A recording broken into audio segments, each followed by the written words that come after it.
When in jazz, you're not going to be hearing that. And there's synthesizers. There's synthesizer horn sections, there's synthesizer pads. And the other thing is the solos are very short on smooth jazz. You've all turned to the wave, and you know what a wave instrumental sounds like immediately. You know, it's got a sound. World music can be played on jazz stations. There's plenty of Afro-Cuban, there's plenty of African jazz. I guess I'm not really talking about that. I'm talking But about I want to be sure in our minds that we're clear on what we're doing, because this is for everybody. So that's why I'm mentioning it. So there are some influences where you can do world music and jazz. Yeah, you can combine it, but it has to be very organic. Right, okay. Okay? Okay, all right. Okay, sounds good. Okay, so the first thing you've got to do is, what kind of music do you sing best?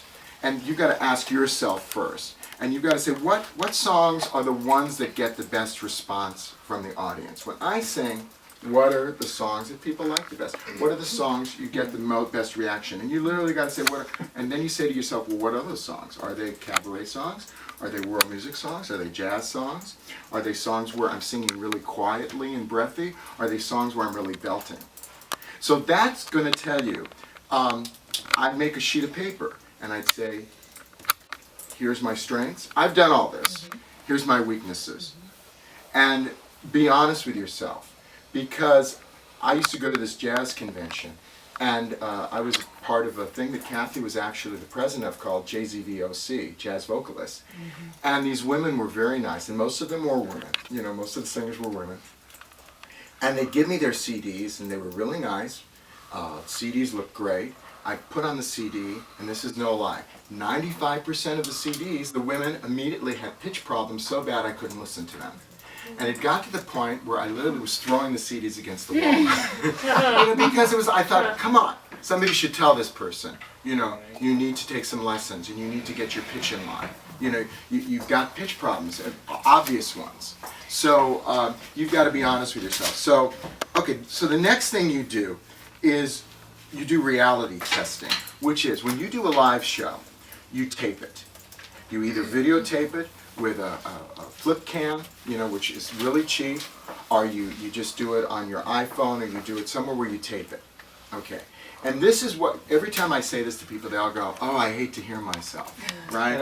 I hate to see myself.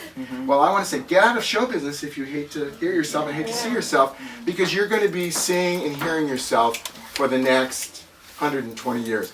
I've done 3 gigs in the last month, and I've had photographers photographing me. And this lovely guy who's a wonderful photographer, Craig Levine. And if you ever want to get great pictures done, I strongly suggest him.